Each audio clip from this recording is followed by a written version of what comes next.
முதலில் உங்களை நீங்கள் மதிக்க கத்துக்கொள்ளணும். உருவாக்கிக்கங்க. தன்னை மதிங்க, உங்களை மதிங்க. எந்த காலத்திலும் உங்களை குறித்து தரை குறைவா எடை போட்டுறாதீங்க.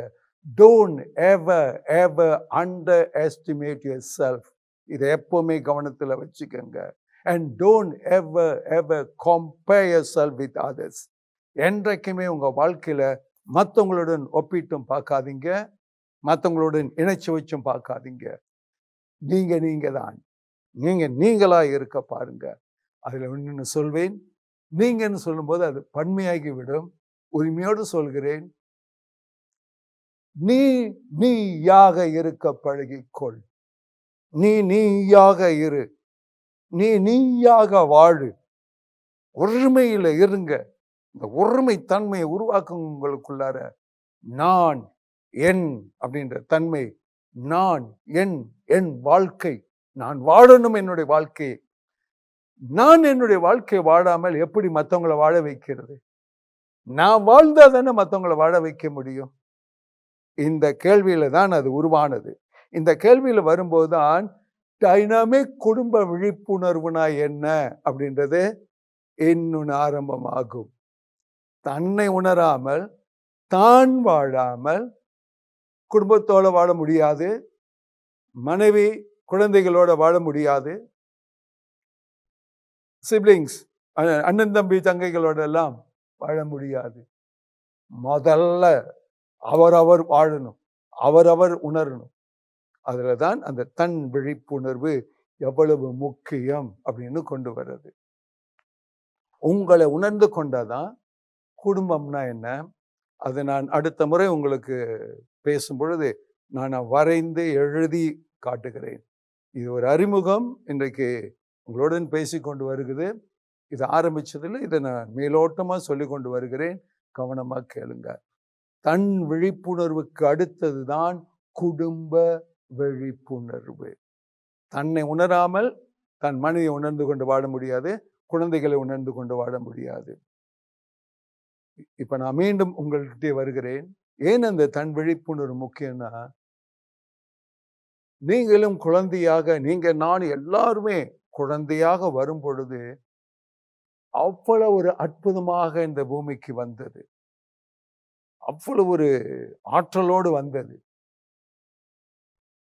இந்த ஆற்றல் என்ன செய்யுதுன்னா, என்ன செய்யப்பட்டுடுச்சுன்னா, சுற்றி உள்ளவங்களால ரொம்ப அடக்கப்பட்டுடுச்சு, முடக்கப்பட்டுடுச்சு, உடுக்கப்பட்டுடுச்சு.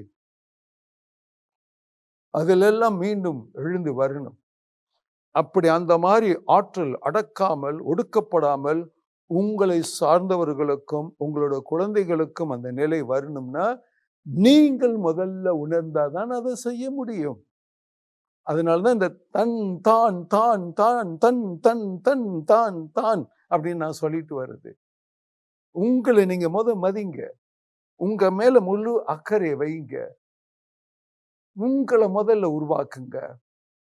அன்பானவர்களே, ஒன்று சொல்கிறேன், இறைவன் மனிதனை உருவாக்கி விட்டுட்டாரு, உருவாக்கி வாழ விட்டுட்டாரு. அது இறை விழிப்புணர்வுன்ற சப்ஜெக்ட் வரும்போது நான் உங்களுக்கு தெளிவாக கொடுக்கிறேன். இதுல சுருக்கமாக கொடுக்கிறேன். இறைவன் மனிதனை உருவாக்கிட்டாரு.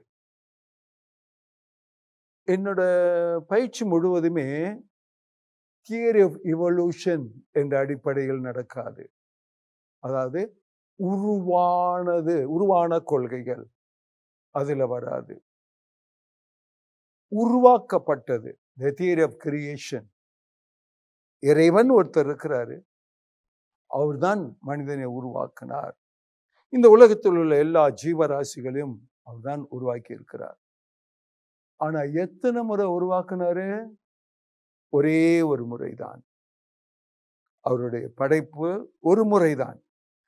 அந்த படைப்பிலிருந்து தான் மற்றதெல்லாம் பிறந்து பிறந்து பிறந்து வந்துகிட்டு இருக்கு.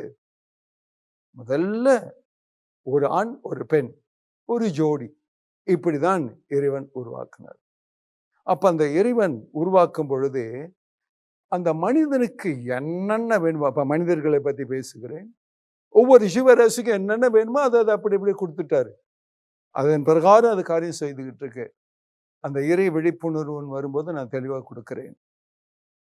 நீங்க பாத்தீங்கன்னா, மனிதனை உருவாக்கி மனிதனுக்கு என்னென்ன கொடுக்கணுமோ அத்தனையும் கொடுத்துட்டாரு.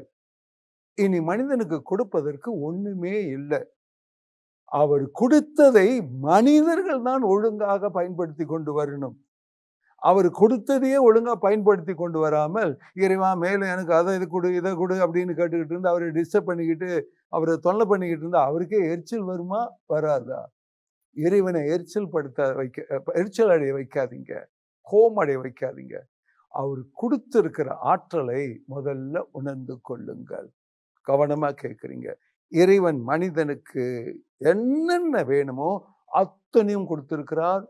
எந்த ஒரு குறையும் இல்லை. மீண்டும் சொல்கிறேன், இறைவன் மனிதனுக்கு என்னென்ன வேணுமோ அத்தனையும் பூர்ணமாக கொடுத்திருக்கிறார். ஒரு குறையும் வைக்கல. மனிதர்கள் தான் அதை சரியா முறையா பயன்படுத்தி கொள்ளவில்லை. அதை சரியா முறையா பயன்படுத்தி கொண்டவர்கள் வெற்றி அடைந்து கொண்டு வருகிறார்கள், சாதித்து கொண்டு இருக்கிறார்கள். யார் யார் அதை சரியா முறையா பயன்படுத்தி கொள்ளவில்லையோ அவர்கள் வாழ்க்கை கோட்டை விட்டு விட்டார்கள். காரணம், அவர்களுக்கு அவங்களை பற்றி தெரியல. இந்த ஆய்வு தாங்க என்னை சின்ன வயதிலிருந்தே சிந்திக்க வச்சது, இவ்வளவு காலமா வேலை செய்ய வச்சது. அதனால்தான் இந்த உண்மைகளை இன்றைக்கு நான் ரொம்ப வெளிப்படையாகவும் உங்களுடன் பகிர்ந்து கொள்கிறேன். என்னுடைய புத்தகங்களையும் எழுதியிருக்கிறேன். 11 ஆண்டு காலமாக ஒரு மேகசின் வச்சு நடத்தினது. அந்த மேகசினை கூடயும் கடைகளை விற்க முடியாமல் கூட ஆக்கிட்டாங்க. காரணம், அவர்கள் அதுக்கு கொடுத்திருந்த பேர் என்னன்னா கிறிஸ்துவ பத்திரிகை, கிறிஸ்தவன் பத்திரிகை. ஏங்க, அது ஒரு கிறிஸ்துவ பத்திரிகைன்னு அதை குறித்து தப்பா சொன்னவங்க அதை நிரூபிக்க முடியுமான்னு கேட்டு பாருங்க. முடியவே முடியாதுங்க. கண்டதையும் பேசுவாங்க. அது ஒரு கிறிஸ்தவனுடைய பத்திரிகை, அதனால படிக்கக்கூடாது. ஏங்க, கிறிஸ்தவங்கிட்ட இருந்து ஒரு ஞானம் வருதுன்னா எடுக்கக்கூடாதா? மதத்தை வச்சு எடை போடாதீங்கன்னு அதனால நான் ஆரம்பத்திலேயே சொன்னேன். மீண்டும் ஒரு கால் இதை நீங்க கேட்காம இருந்திருப்பீங்க, இந்த எபிசோட பார்ப்பீங்க.